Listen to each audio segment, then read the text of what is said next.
अस्सलाम वालेकुम वरहमतुल्लाह। आज हम एक बहुत संजीदा मौजू पर बात कर रहे हैं और इसकी बुनियाद ये है कि मुझे बहुत सारे दोस्तों ने कहा है कि कैंसर के बारे में कुछ बात कीजिए।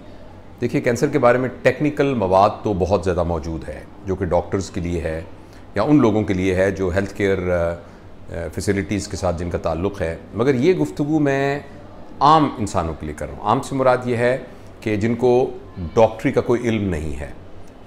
तो आपको ये बात सुनकर तशवीश भी होगी और एक तरह की हैरत भी होगी कि पूरी दुनिया में जो अभी इस साल के स्टैटिस्टिक्स आए हैं तो हर 1 लाख लोगों में से 440 लोगों को कैंसर होने का इम्कान है।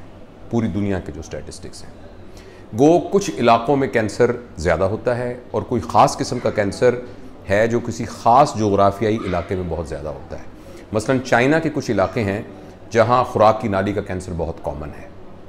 इसी तरीके से कुछ इलाके हैं दुनिया में जहाँ लंग का कैंसर, फेफड़ों का कैंसर जो है वो बहुत ज़्यादा कॉमन है।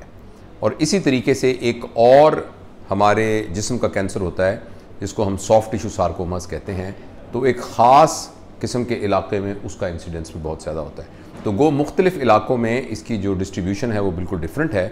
लेकिन अगर आप ओवरऑल देखें कि सारे जो जिस्म के अज़ा के कैंसर हैं, तो जैसे मैंने आपको बताया कि 440 मरीज़ 1 लाख की आबादी में से कैंसर के मरीज़ होते हैं। और उसमें से जब उसको फर्दर स्टडी किया गया तो ये देखा कि उनमें से 163 मरीज़ जो हैं वो कैंसर से नहीं बचते और बाकी जो हैं वो शफायाब हो जाते हैं या वो इस हद तक बीमार नहीं होते कि कैंसर की वजह से उनकी जान चली जाए। मगर 163 मरीज़ हर 1 लाख की आबादी में से कैंसर में मुब्तला हो जाते हैं। इसलिए हम सबको पता होना चाहिए कि कैंसर है क्या। मैं कोशिश करूंगा कि मैं बहुत आसान अल्फाज में आपको ये बात बताऊं और आपसे ये गुजारिश है कि इसको बहुत गौर से सुनिएगा। देखिए, हमारा जो पूरा जिस्म है ये जिस यूनिट से मिलकर बना है, यानी जो सबसे छोटा सा छोटा जिंदा हिस्सा हमारे जिस्म का है उसको सेल कहते हैं। सेल, एक सेल जो है वो यानी एक पूरी ज़िंदगी होती है और हमारा जिस्म ट्रिलियंस ऑफ सेल्स के साथ मिलकर बना है। अच्छा, ये जो सेल हैं ये बॉडी में टूटते रहते हैं और ये ख़त्म होते रहते हैं और उनकी जगह पे नए सेल्स बनते रहते हैं। हमारे जिस्म के कुछ आज़ा ऐसे हैं जिनके सेल्स बहुत आहिस्ता से ज़ाया होते हैं और कुछ हैं जो कभी भी ज़ाया नहीं होते, जिसमें हमारे जो दिमाग के सेल हैं, नर्वस सिस्टम के सेल्स हैं, ये बहुत जल्दी रिप्लेस नहीं होते। और कुछ सेल्स तो ऐसे हैं कि वो हमेशा रहते हैं। लेकिन कुछ चीज़ों के सेल ऐसे हैं जो बहुत रैपिडली चेंज होते हैं। जैसे हमारे खून के जरसूमे हैं, ये जो खून के सेल हैं वो तकरीबन 90 दिन के बाद सारे के सारे पुराने चले जाते हैं और नए आ जाते हैं। इसी तरह हमारी जिल्द के सेल जो हैं ये झड़ते रहते हैं और नीचे से नए आते रहते हैं। इसी तरह हमारी खुराक की नाली के अंदर जो सेल्स हैं वो भी जिस्म से जुदा होते रहते हैं और नए सेल आते रहते हैं। तो ये तोड़ फोड़ का, ज़िंदगी और मौत का ये खेल हमारे तमाम सेल्स में हर वक्त चलता रहता है। तो अल्लाह ताला ने इतना खूबसूरत निज़ाम बनाया है कि जो ही नए सेल टूटते हैं, पुराने सेल टूटते हैं और नए सेल बन जाते हैं। अच्छा, इन नए सेल्स का बनना एक ज़रूरत की हद तक रहता है और जब वो हद आ जाती है तो कुदरत का अपना एक निज़ाम है जिससे वो ग्रोथ रुक जाती है।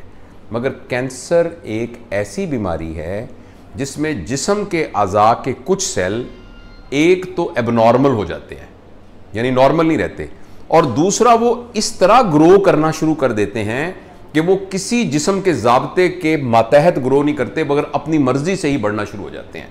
लिहाजा अगर किसी को जिगर का कैंसर होगा तो उसका मतलब ये होगा कि जिगर के अपने सेल वो बढ़ना शुरू हो गए और वो जिस्म का जो निज़ाम है, जो ब्रेक लगाने का निज़ाम है, रोकने का, वो उसको बिल्कुल नहीं मानते और वो बढ़ना शुरू हो जाते हैं।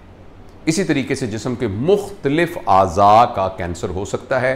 सर के बालों से लेकर पैर के नाखून तक जिस्म के किसी हिस्से में भी कैंसर हो सकता है। तो इसका नाम है कैंसर। कैंसर कोई बाहर से जरासीम की वजह से नहीं होता, कैंसर कोई सोजिश नहीं होती, बल्कि जिस्म के अपने ही सेल बेकाबू हो जाते हैं। यानी इस घर को आग लग गई घर के चिराग से, जिसे कहते हैं, अपना आप से ही, यानी घर के अंदर ही लुटेरे पैदा हो जाते हैं, अपनी औलाद में से डाकू पैदा हो जाते हैं। तो अपने सेल जो है वो खुद ही इतने बढ़ना शुरू हो जाते हैं कि वो एबनॉर्मल होकर अपने आप को खाना शुरू कर देते हैं। अच्छा, अब फ़र्ज़ करें खुदा न खास्ता किसी के जिगर में एक रसौली हुई जिसको कैंसर कहते हैं, तो इसका नुकसान क्या है? एक तो नुकसान ये होता है कि ये ट्यूमर बढ़ता बढ़ता बढ़ता मुख्तलिफ जगहों पर दबाव, फ़र्ज़ करें जो जिगर की नाली जा रही है उसको दबाव डाल देगा, दबाव डालेगा तो यरकान हो जाएगा। और अगर ये साथ साथ बढ़ता बढ़ता फ़र्ज़ करें वो जो खून की शरेआन जा रही है उसको दबा देगा तो उसकी वजह से खून का दौरान ख़त्म हो जाएगा। यानी लोकल प्रेशर की वजह से ट्यूमर नुकसान पहुँचाना शुरू कर देता है। इस तरह दिमाग में एक रसौली होती है, पिट्यूटरी ट्यूमर कहते हैं, तो वो जब बढ़ना शुरू होता है तो उसके करीब वो रगें जा रही हैं जो कि बिनाई को कंट्रोल करती हैं, तो जब वो उस पर प्रेशर डालता है तो आदमी नाबीना हो जाता है।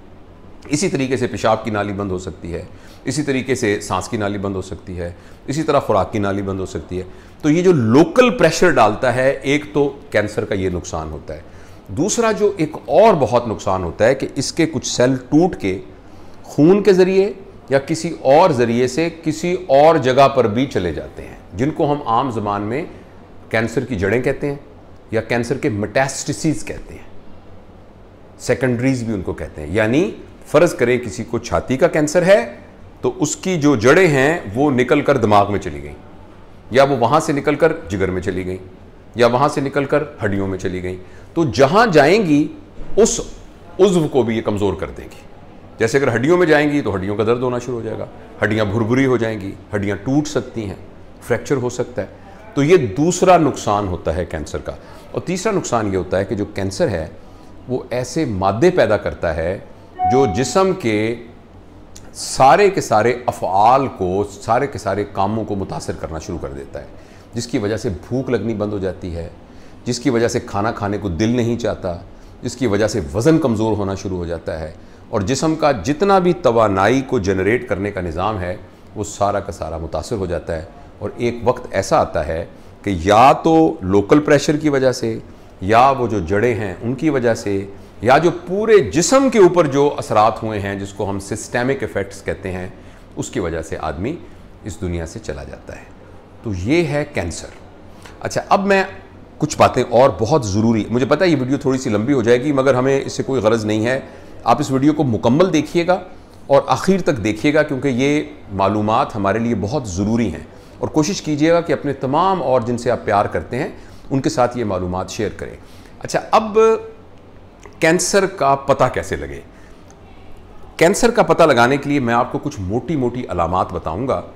उन अलामात में से कोई भी अलामत हो तो इस बात का इम्कान है कि कैंसर हो सकता है, लेकिन इसकी वजह से बिल्कुल वहम में भी नहीं आ जाना, क्योंकि ज़रूरी नहीं है कि वो अलामत हो तो उसकी वजह से कैंसर ही है।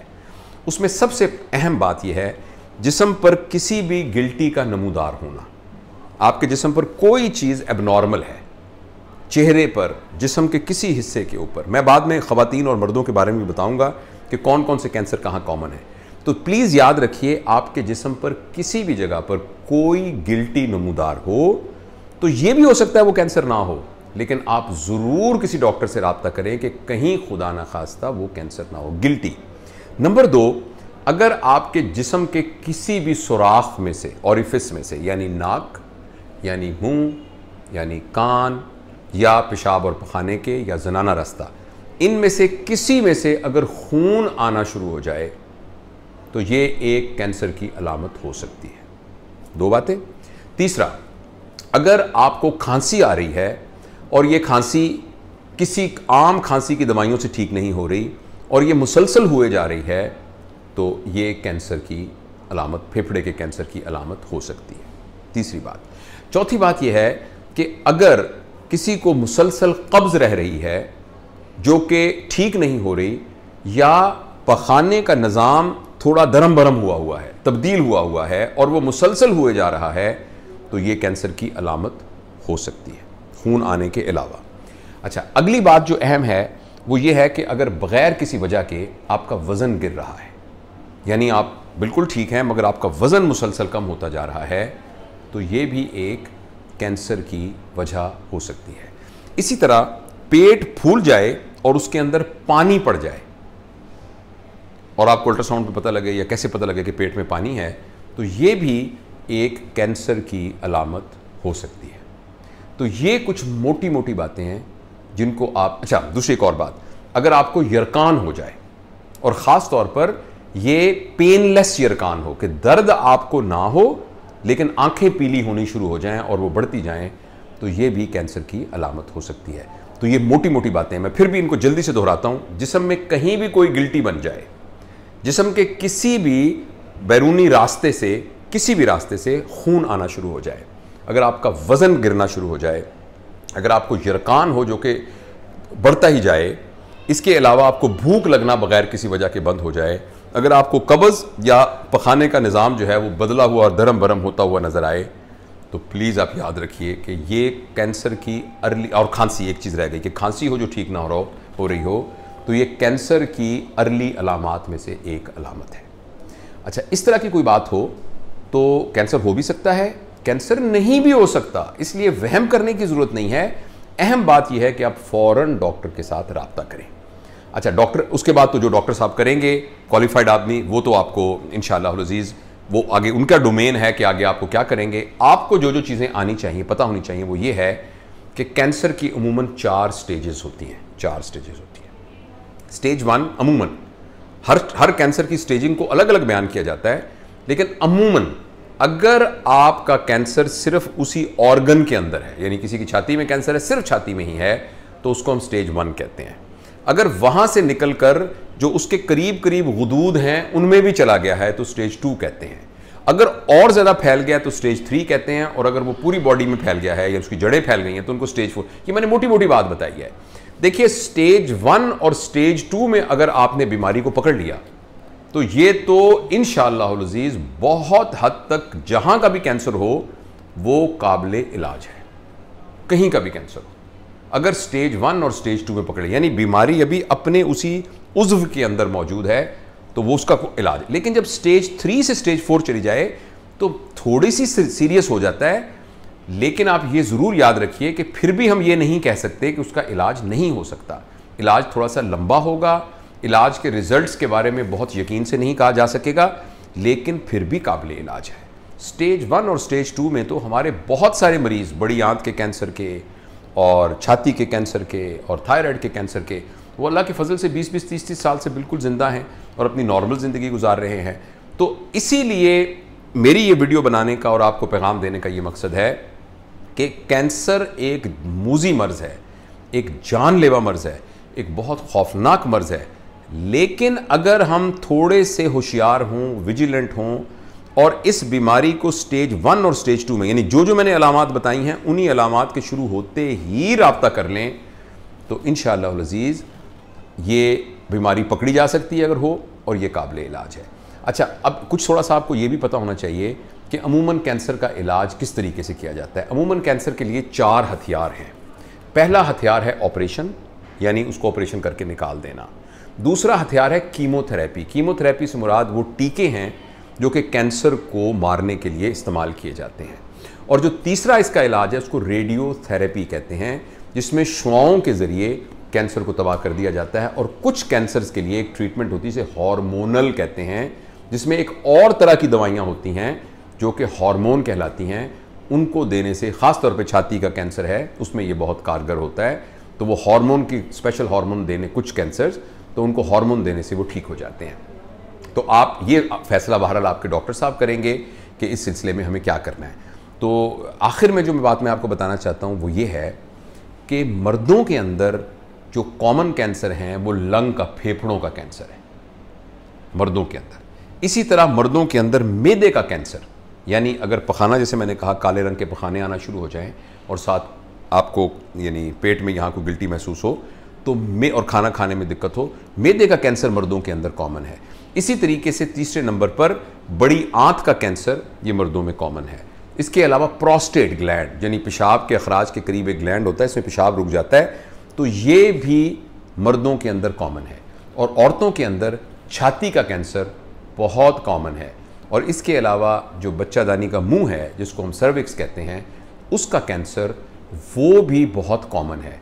और इसके अलावा जो बाकी कैंसर हैं वो तो मर्दों और औरतों में थोड़े थोड़े फ़र्क के साथ दोनों के अंदर कॉमन है। तो इन तमाम चीज़ों को मद्देनज़र रखना चाहिए। इन तमाम कैंसर्स का अलग अलग से भी आपको डाटा मिल जाएगा कि जैसे छाती के कैंसर से बचाव के क्या तरीके हैं, बड़ी आंत से कैंसर से क्या तरीके हैं, छाती इसके जो लंग कैंसर है उससे बचने के क्या क्या तरीके हैं। लेकिन कुछ बातें ऐसी हैं जो उमूमी तौर पर कही जाती हैं कि कैंसर के बचाव के अंदर बहुत ज़रूरी हैं या बहुत अहम हैं। उनमें से एक है सिगरेट का ना पीना, किसी भी नशा आवर दवा, किसी भी नशा आवर ड्रग और अल्कोहल शराब, इससे मुमानियत। इसी तरीके से बहुत ज़्यादा स्मोक्ड फूड, भुनी हुई फूड, बहुत ज़्यादा तली हुई खुराक, इसके साथ परहेज़। इसके अलावा अच्छी हेल्दी डाइट, ऐसी डाइट जिसमें फ़ैट बहुत ज़्यादा ना हो, प्रोटीन ज़्यादा ना हो, एनिमल प्रोटीन ज़्यादा ना हो, बल्कि सब्जियां और फल वगैरह ज़्यादा हों, तो वो कैंसर से बचाव के अंदर मावनत होती है उनसे। और इसी तरह स्ट्रेस फ्री लाइफ, यानी लाइफ में से स्ट्रेस को निकाल दिया जाए। तो ये कुछ जर्नल फैक्टर हैं, लेकिन इसके बावजूद अगर ये सब एहतियात भी की जाए तो बाज़ लोगों में बदकिस्मती के साथ उनके मौरूसी तौर पर जेनेटिकली उनके अंदर कैंसर को होना होता है। तो ऐसी सूरत में वही बात है जो मैंने आपसे पहले कही थी कि वो जो आप 5-10 मैंने आपको बातें बताई थी, अल्लाह ना करे कि अगर वो बातें मौजूद हों तो फौरी तौर पर डॉक्टर के पास पहुंचने पर कैंसर एक आम मर्ज के तौर पर ट्रीट की जा सकती है और इंशाअल्लाह अज़ीज़ उसका इलाज मुमकिन है। मैं कुछ अभी ये जब मैं वीडियो अपलोड करूंगा तो इस सिलसिले में बहुत सारे सवालात आएंगे, तो मैंने अपनी टीम को मैं कहा है कि वो उन तमाम सवालात को देखें और अगर ज़रूरत हुई तो मैं इंशाअल्लाह उनके जवाब के लिए एक और भी इंशाअल्लाह आपके साथ एक दफ़ा मैं हाज़िर हूँगा और आपके साथ शेयर करूँगा। मेरी अल्लाह से दुआ है कि ये जो थोड़ी सी मैंने कोशिश की है इसके ज़रिए अगर किसी का भला हो सकता हो, अल्लाह ताला मुझे भी अपनी हिफाजत में रखे, आप सबको अपनी हिफाजत में रखिए। बहुत बहुत शुक्रिया।